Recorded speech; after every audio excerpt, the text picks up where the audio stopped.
going to be funny.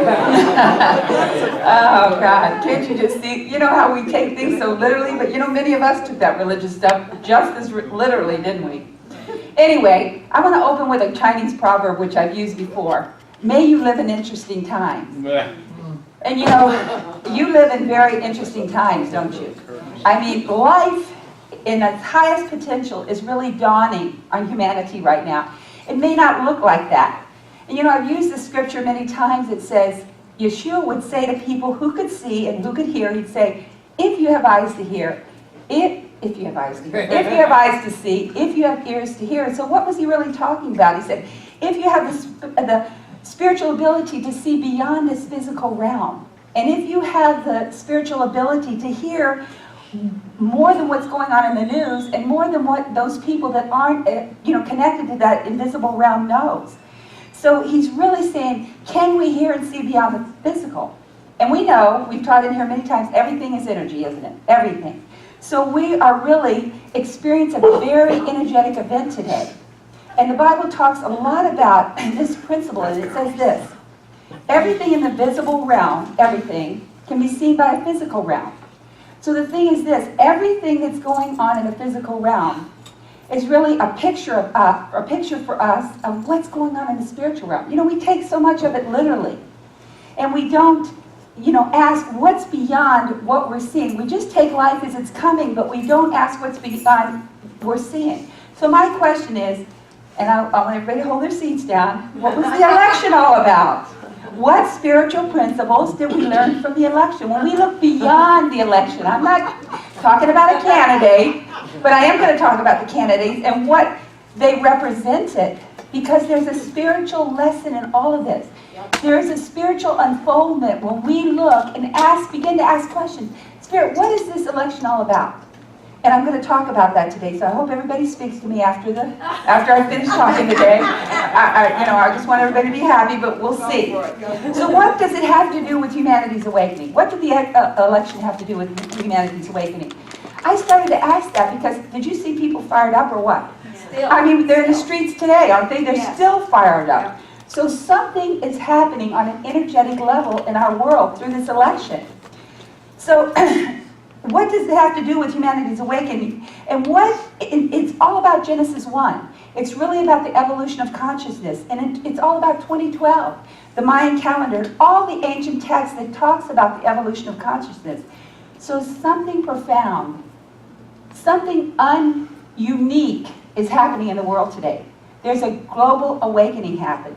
But something is awakening. Some of us are awakening much faster than others. But what we're going to see from this election is it's really a picture of the corporate consciousness. And I'm going to get into that a little bit more. So, are we here to see beyond the physical, or just get caught up in who won? And just get caught up in who we think can do a better job? And I'm going to get to that too. What are we here to do?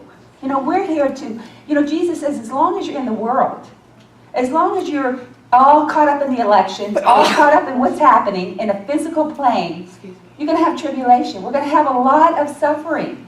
But he said, be of good cheer. I've overcome it. I can look beyond this physical realm. And I can see what's happening in a spiritual dimension. And what are you called to do? Look beyond this physicality and know that there's something happening that's really showing us. So we're almost like the ones, we were praying this morning, we're almost like the ones that are running the 5-minute mile. We are really doing something that's opening portals for other people to come through in an easier way than we have. I look back and I think it's taken me years, of shedding old paradigms and getting rid of old beliefs and walking. But I see people that are coming in, especially young people, and they're galloping much faster than I did. But it's because of those of us today that are opening those portals, that we're really doing our work. So we're opening the way for the collective, but we're here to contribute to the collective awakening as we raise our own vibration by forgiving and allowing love to flow through us wherever we go. We shine that light that helps others' vibration raise when we do that. So that's creating a tipping point. So we're really here to create this tipping point, to create a shift of civic and political levels so that leaders will begin serving humanity instead of serving greed and power. And that's what we're seeing today. But as we shift, we're going to be able to shift the civic and political scene on a greater scale because of what we're doing inside of ourselves. All the little things we're doing on a day-to-day basis, forgiving, loving, look, all those things we're doing on a daily basis, we don't see that they're contributing to the collective awakening. People are looking at the election and thinking one man or one woman is going to change the world. Ain't going to happen like that. One man, one woman is not going to change the world. They are not our saviors. The Savior lives within you, and that's what we're really beginning to see. So instead of serving those old values, the leaders will begin serving humanity instead of serving those old paradigms. So if we get caught up in this election, believing a man or woman, the president is the answer, we are mistaken. And we see people marching in the streets right now that think the other candidate could have done a better job. Neither of those candidates are our saviors. But I think each one of them, and I'm going to show you, to me, they really show us a spiritual reality beyond the physical. So with both candidates, we can clearly see that they weren't saviors, can't we? I mean, most people didn't know who to vote for because they were kind of level out, which one, I'm not going to even go into it, but you know what I mean. Yeah. None of those candidates were perfect candidates, were they? No. I don't care who you were for. But the Bible says God raises up leaders and God takes them down. Hello, God. That's right. It's the corporate consciousness of humanity that's doing it, that's drawing in the leader that they know is going to be for this timeline. And it's a collective shift of consciousness that's going to bring what we're looking for. No man, no woman, no official, no president, no leader is going to bring in what you and I are looking for. The only people that are going to bring in what you and I are looking for are those that are awakened, working on themselves. That's how really it's going to come in. So once the corporate consciousness shift, we're going to draw into office those people who resonate with the energetic flow of serving humanity. So what did it tell us by this election? What's the corporate consciousness? Does it really have the energetic flow of serving humanity right now? I don't think so. Neither of those candidates really showed us that. So as each of us is doing our own personal work to awaken to divinity, we're simultaneously contributing to the shift, which is taking longer on a corporate level than it is individual. Many of us individually are waking up much faster than we can see the corporate consciousness waking up. Don't you think that's true? Yes. So as we see all of those uprising against the people and think that they think who should have won, we're here to look at a deeper vision. What's happening? What's happening with these uprisings? What is it really showing us? When you look at the news, do you just take it for what it's showing you? Or do you ask Spirit, what's behind it? What's the spiritual picture that it's trying to show us? And that's where we really should be, looking. So we're here to look deeper vision with eyes and ears that see beyond the physical. And it's not an individual that shift our world or solve our problems. How many of you think either of those candidates could have solved our problems? And I'm going to talk about that. But it's those, it's those of us that have this global awakening, and that we're trying to, have that vibration of love and forgiveness, that are really the ones that are shifting the world right now. It's so big. Who will enable the evolution of the collective to accelerate. So if we want to see the change in the world, what can we do but work on ourselves? Because as we work on ourselves, every time you forgive, every time you love, every time you can put something behind you and move on, you're really touching that global consciousness, that collective consciousness. Amen, sister. Thank you, Kathleen. Thank you, Kathleen. I missed that from the church. Go ahead, y'all. Say amen. I love that. And we also, though, don't have to wait for the collective to wake up to do our work. We can keep doing our work. For each of us to step into our power, we don't have to wait for the collective. As we wake up, we can begin to step into our power. Right. So let's look deeper at the political energy right now, which has been ridiculous and almost scary. I mean, I have never been a political person, but you couldn't help. My husband had that TV on all the time, so I couldn't help to hear, some of the debates, what they were calling each other. I mean, it was like kids in kindergarten, wasn't it? Yeah. I mean, he said this and she said that, and then he would top her with this and that, and Crooked Hillary and this and Trump. So it was really almost scary. I heard a great example of what's happening right now, though. It's like, have you ever walked on a concrete sidewalk? And there's big trees on the side of the sidewalk? And all of a sudden you see that the roots are coming underneath that concrete, and they begin to break that concrete up. Yeah. And they begin to shatter that dense concrete. That's exactly what's happening today. we're seeing the energy that we're putting out of love and all of these things. It's like it's beginning to break up that dense energy, break up that matrix that's been holding people into bondage. So if we can look at it like that and see that it's really, breaking up and shattering those dense energies, so a higher consciousness can come forth, we can picture what's happening on the political scene. And individually, when hell breaks out in our own lives, is also when hell breaks loose in our personal lives, is when we are really breaking up that concrete too. How many of you have a lot going on in your personal lives right now? Mm-hmm. And we look at it from just a physical point of view. But what's happening spiritually? Could it be that those roots of consciousness are in your life, breaking up the matrix that has held you into these belief systems and paradigms so that you can be set free? You know, our ego has two aspects, and this is where I'm going to get to the political scene. All of us within us have passive and aggressive, every one of us. Yeah. And we go back and forth between the two of them. We're passive and we're aggressive.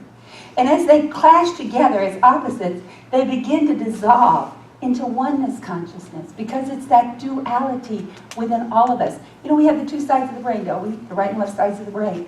But we're talking about that division even starting to disintegrate, that our brain can become one and whole. And that's what the Bible's talking about, I'm going to talk about. So in a collective level, we're seeing the essence of the erosion of ego consciousness, which is the fake perception of who you are. Because Hillary, now you may not agree with me, and you don't have to agree, just like me anyway. Just let me just say what I think. Let me just say what I think, and you can have your own opinion. Hillary to me represents the feminine energy of passivity. She's that, let me ask this first. Do you realize this was a monumental election? There has never been in the United States of America a man or woman running for president ever before. So what we had was the feminine and the masculine running against each other. First of all, our antennas should go up and say, this is a big picture here. We have a male and a female. So what's the picture? I think feminine is Hillary was that feminine energy, which was passive, and Trump was that aggressive energy, that male energy. So this was a unique election, because we've seen the male and the female come up in our country. So there's a big picture beyond Hillary and beyond Donald, if we have the eyes to look at it. So what we saw was a picture of colliding of these two aspects of the ego. We saw the passive and aggressive colliding so that there could be a space for this oneness consciousness to begin emerging. And we each contribute as light bearers of love to that tipping point. So we know in each of us is the male and the female. So we're not talking about my body as a female and Chuck's body as a male. We're not talking about that. We're talking about inside of you are these two energies. Inside of you are Hillary and Donald. Inside of you is the passive and aggressive. And what's trying to break loose inside of you as those two collide is the spaciousness. You know, in a war, nobody really wins. The only thing that stays good is the battlefield. It's that space that's left.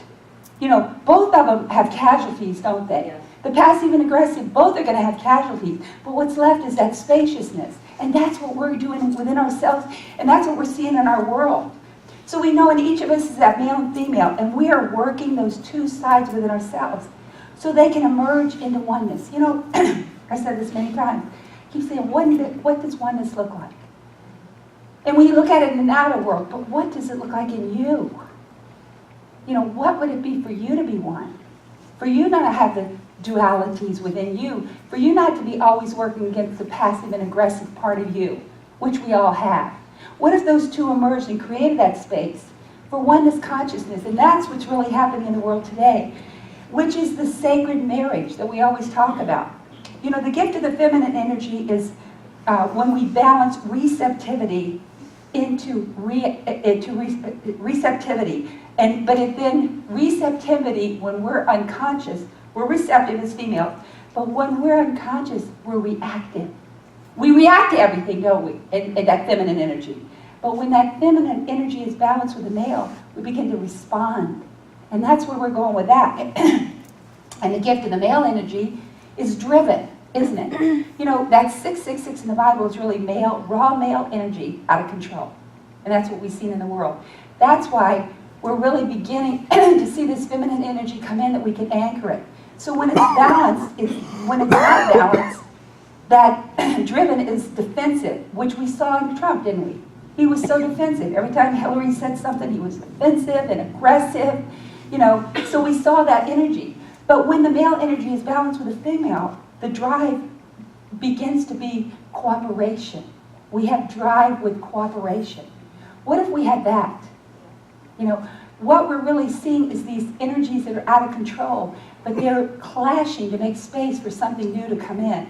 So the unconscious journey of the male and female is defensive and reactive when we're unconscious. Think about yourself. Let's all think about ourselves. If we're female or male, are you driven as a male? And are you reactionary as a female? Do you react to everything around you? Or do you respond? Are you driven or are you cooperative? Are those energies becoming balanced within you? Or are you still working in the unconscious? When conscience awakens, cooperation becomes married with the one responsiveness, and all have the energies of oneness and cooperation. How would that be in the world? We're really beginning to see this. And our mind represents the male, and our heart represents the female. So our journey is to transform a defensive mind into a reactionary emotional body, that male and female, into a responsive heart and a cooperative mindset. Because really the heart and the mind are going to be married. So what if our heart was responsive and not reactionary? And our mind was cooperative and not defensive? Can you see that those really are the picture of what's happening in the election today? We're seeing that reactionary, we're seeing that defensive. And we're not talking about male and female, like I said, bodies, but these are energies. And when the male mind within us becomes balanced and aligned with its highest function, guess what it becomes? It becomes intuitive. What if our mind was intuitive? We didn't think from reason, but we thought from intuition. What would that be like too? Because really, when that male energy is balanced with the female, we're going to have intuition. And when the feminine heart is aligned to its highest ascension, it's guided and expressed lovingly. Boy, the two of those, intuition and guided with love. What if we live like that? We're really seeing a picture here, if we can see it deeper. It's about you. The election wasn't about something outside of us. The election was about something inside of us that we have to see. Nothing outside of us is going to be a savior. Nothing. No man, no woman.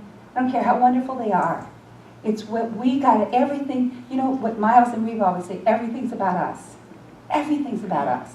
So we have to look at these candidates. What did we do to draw Donald Trump in? What did we do to draw Hillary in? And what picture are they for us in our life? It's so big. So that lovingly. And the New Earth principle is balance in the energy of the male and female energies. And we transform into an intuitive mind and a loving heart. Wow. Because we're not just going to get rid of the mind. We have this mind. And I've said we're doing a journey, but we're connecting this intuitive mind with this loving heart. What if we lived out of intuition and love? It would change everything in our world. Because these two aspects merge, we're going to bring oneness into our lives, first of all, and into the world. So what we see through this election is aggressive and passive, colliding, showing us what's happening when the sacred marriage of the two aspects of our egos begin to clash and then disappear, and there is no male and female, there's just oneness. And we know the Kundalini energy is all about, what is this called, our temple? Where do people get married? In a church or a temple. That's where everything's taking place, where the merging of all of this is taking place. So which is the picture of the two colliding to bring forth this mind? Just like people uprising after the election. What's happening? When we see all these people in the street, I was saying, what's happening when we see all these people in the street? It's a clash of ego. It's creating a space for emerging consciousness. We can see that ego, that they're clashing. But we look at it and say, oh, it's a bad thing. We think everything in the world is happening for bad. But if we have eyes to see it, ears to hear, into the visible realm, we can see past that and say, all of this is bringing a spaciousness. Was they collide in the streets and everything. Think about the mall shootings. There's always passive and aggressive. The shooter's aggressive, people get shot or passive. What is that? It's a two portion of the ego colliding. But what is it bringing in? We look at it as all tragedy, which it is to the people, and I'm not negating that. But if we can see past that, that it's really bringing something in. It's causing that space. It's always, every story, every sitcom, you're going to see the passive and the aggressive in it. Look at it. We were talking about the hero's journey. That every movie is the hero's journey. Almost every movie has the hero's journey in it. They even have it in Hollywood. They know how many acts they need. There's 3 parts, and they know how many minutes they need to have this and that to have that hero's journey. But it's the same with the passive and aggressive. All is a picture of ego, the 2 aspects of ourselves colliding and making space. So the masculine can surrender to the feminine without fear of losing its power in the light of love. And the feminine can surrender to the masculine without being suppressed. And haven't we feared that? And right now, the masculine energy has been in the world. What we're really doing now is bringing in the feminine and anchoring that within ourselves, which is love. That's where we are right now. So it's the feminine energy which has been suppressed for so long. Pictured to us by the election. But anyway, so what can accelerate and contribute to our evolution? All of us doing our work. Really, that's what's showing us. You know, not only is there an election out there that's causing a clash, but it's clashing within you. It's clashing within me. That same passive and aggressive is happening. We saw it on our TV screen.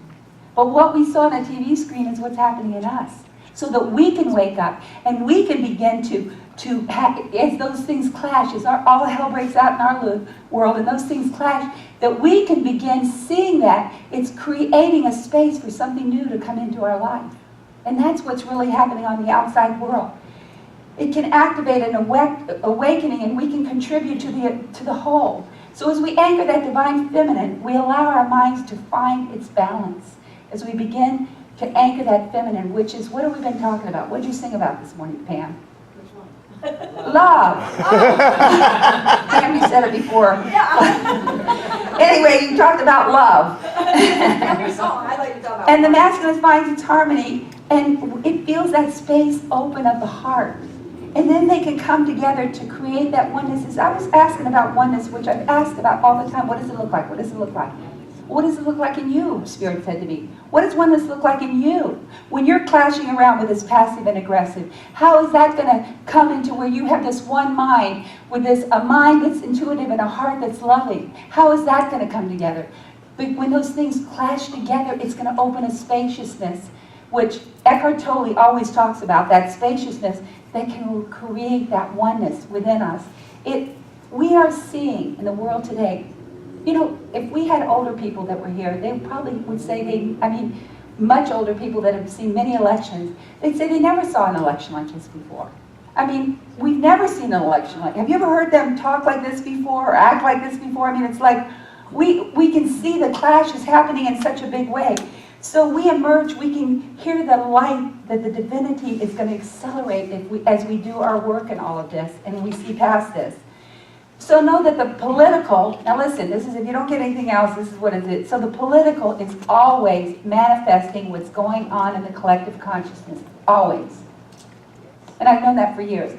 I'd say, you know who's going to win? The one that the collective consciousness draws in, because they're going to know what we need for this time. So whoever's going to win is who the collective consciousness is going to draw in. That every election is symbolic within us. But here's the reality. The world will experience full acceleration no matter what. The truth of everything is, I don't care who's elected, the world is going to arise and accelerate and ascend. You know, we win. I've always said I love that about the Bible. You know, some of the ancient texts we can't see. We talk about this battle between good and evil, but we don't see who wins. The Bible says we win. And so the whole reality, the guarantee for planet Earth is this. Ascension will take place in every human being that has ever breathed. That's the bottom line. We win. And that's we were born for that. Every human being. In this lifetime, Patty's not here today. She's doing a past life regression, but she'll tell you, we come back to keep learning these lessons. And I love what Barbara Marx Hubbard said. She said, I'm going to do everything in this lifetime to ascend that I don't have to come back and learn another lesson. How many of us are really putting ourselves out and saying, I want to learn everything in this lifetime, that I don't have to keep coming back? And I said a few weeks ago, You know, the Bible's that 7,000-year plan, and it shows us we don't come back, eternally. But that there's a plan that we keep coming back until we finish that hero's journey, and we can really accelerate and understand what's going on. So the political is always a manifestation of the collective. What if we watched television and we were just saying everything that happened, we could see it was a manifestation of the collective consciousness, putting right on the television screen. Or it's a manifestation of what's happening in you. How about we watch the elections and think of it that way? Instead of criticizing what one's saying and the other saying, well, you know what, could that be going on in me? Seeing that passive and aggressive, colliding within me, I was looking at it that way. So here's the reality. I said, we win. It's a corporate destiny for all humanity. But the choice, now this is the thing I was thinking about, and you can see if you agree or not, but the choice each individual makes determines the timeline of the collective. So I feel like if Hillary was elected, there would be a certain timeline, and because Donald Trump was elected, I see that there's another timeline that's really happening. So every election shows us where we are collectively, and who wins the election. What represents is just showing you the projection of the timeline of ascension. Because reality is we're all ascending. But how about Moses and the Israelites? They went around the desert for how many years? 40. If they'd taken a shorter route, could have taken them 2 weeks. I mean, it was very close. But they decided to go around the timeline for 40 years. So that's the thing about the collective in this election, too. It really determines a timeline. When Barack Obama was elected, energetically, everyone was filled with hope. Do you remember that? And here was this beautiful black man, came out of nowhere with all of this charisma, and talking about change. And so we all had this hope, that he was really going to do something. I remember the night they were elected, and I saw the beautiful black family and the white family. I cried. I thought, how awesome. First time we've ever seen black people up on a stage with white people. We're really seeing a change. But 8 years later, what's changed? Nothing. Nothing's changed. So what happened to us? We all got frustrated because we thought somebody was going to change things for us. He hasn't made a change. They're talking about all of this. But 8 years later, we're just frustrated and disheartened because he didn't bring in a change. So as we look at this election, we have to see what symbols energetically it's bringing in. Hillary represents the false hope of Obama. She was going to bring in the same administration of Obama. Now, don't get mad at me, I'm just giving you my opinion. I want to just say that. Meaning the collective world has been leaning towards a timeline that would be dragged out more and more in the old paradigm. That's the way I see it. Because she would be, keeping the things that Obama brought in. Not that it's bad or good, and I'm not saying that. It just would have been a longer timeline. But Trump represents the vibration of aggressive, that aggressive side of the ego, which signifies the collective is ready for a more aggressive awakening. I think things are going to change fast. Sandy, come up. I want you to read your prophecy. I want to introduce Sandy Young. She traveled with me when I used to speak in women's group for many years. She traveled with me, and she even prophesied this church in. She prophesied I'd be on television. So she called me the other day and had this message. Let me just hand me that mic, Pam, so she can speak in that. About 2 prophecies that she had. And she told me, let me just tell you, she told me months ago that Trump would win. He'd be God's last Trump. If you ever play bridge, Trump is what wins. And she told me months ago, she said, Trump is going to win. Go ahead, Sandy. Okay, go ahead. Go ahead. Love is patient. Love is kind. It is love that opens the mind. We see the good in others instead of their faults. It is love that opens the heart. Can we think peace, love, and harmony in a world filled with greed? A tender heart, a humble mind, united by love, humankind. Love rippling down will affect the hearts of men, God's elect. So think peace, love, and harmony. This is what the world needs. The 4 horsemen are riding across the earth. This is the beginning of the new birth. First, there is a death taking place to the old political race. Second will be the death of the money system. Third, the death of old religion. Fourth will be the death of the education of man, and this will bring about a new plan. So take a deep breath, count to 3. A new world system is what you're going to see. She got that when Trump was elected. Yay. There is a shift in power taking place. Get ready for the millennial race. There is a push and a pull going on, but it will change before very long. And all the old flesh will bow its knee as it is about to see spirit man to rise and to rule and reign. Peace on earth will be regained. Only be concerned with what you must do to usher in this new great move. Beautiful. Great, Sandy. She called me after the election and read me that. Like I said, she said we were going to start a church, 16 years ago. I said, I don't want to start a church. I don't want to be over people, and I don't want to have all that responsibility. And my husband said, you ever start a church? That's the last straw. Here we are. But anyway, but she prophesies all these things. She's phenomenal, and she does it in rhyme. But anyway, she called me. First she told me that she called me and told me Trump was going to win. And I thought Hillary was going to win. I said, no, I don't think so. I think Hillary's going to win. She said, I'm telling you, God said he's the last Trump. And then when she called me about that, we are going to see things accelerate, and that's what I think from the election. I'm not saying he's better or Hillary's better. I don't care, because neither of them are our saviors. Neither of them. No person outside of ourselves is going to save us. But what we're seeing is what the corporate draw in for a timeline. And I think what the corporate has drawn in is an acceleration of ascension on planet, and especially in America, on planet Earth. We're going to see some big changes. Big changes. I was listening to one of his people or something when my husband had it on. They said he never wavered 1 minute.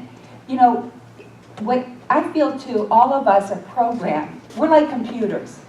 I think before we come here, we're programmed to do what we want, what we're here to do. And it's like, unless you know how to change the program, you're just driven on and on and on to do what you're here to do. And I think that, why would he even want to be president? I mean, if I had all that money and all that, I would say, why would I want that headache? Just like I said, I really didn't care about a church or a center. But there's some things that are happening. But what I think is the acceleration, the progress of awakening is going to speed up in quantum time. So an election, no matter who wins, is just showing us the timeline of the collective consciousness. What we're really seeing is what the collective consciousness wants to bring in. But we're here to bring in a tipping point by contributing individually through our own vibration towards a heart-centeredness of love. That's really what we're here for. Whose bell is on? I know that bell because I had one on my phone for a while. By personally expressing the highest vibrational version of ourselves wherever we go. So everyone around us is going to be called in the higher vibrational patterns. The feminine within us is a light and love. And as that we anchor that feminine energy, we allow the mind to change. And that's the whole thing. As we go down to the heart and we begin to anchor that feminine energy of love, it begins to change our mind, because instead of reaction, we begin to respond. What's the difference between reaction and response? Reaction of what your emotional body wants to do. Right off the bat. What would you say? But response is when you take a breath and you get heart-centered and you respond from the heart. And then when you begin to respond from the heart, it begins to change the mind. And the mind begins to be balanced with that feminine energy. Because of that clashing of that ego, we begin to balance, that we have that intuitive mind and that loving heart. And if we live from those, it's what's going to change the world. So we surrender, I talked about 2 weeks ago, I think, that we surrender to love. It says in the Bible, not by will, not by might, but by my spirit. We're not going to get anything done by will or might. All of that, that's what the Mayan calendar was all about. It was all about that energy of power until the end of the 9th wave. And this 9th wave, it's not about any power or energy. It's all within us, within humanity. It's that oneness consciousness, that we're bringing those 2 hemispheres of the brain together to really have that sacred marriage. And so if we say, to surrender to love, not my will, but thine.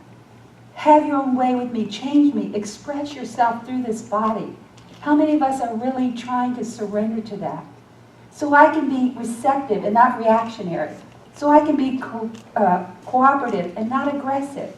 How many of us have thought we have to make our way? Even in churches years ago, we saw people thought they had to make our way. And I remember that scripture in Revelation that says, if God opens the door, no man can shut it. We don't have to make our own way. Whatever's going to happen, love it. Even if it's the worst thing that's happened in your life, can you just love it? Because when you love it, love is the energy that transforms everything. And we're really learning that. No matter what's happening, if we can just love it, it begins to transform. Things are going to change as we've never seen on planet Earth.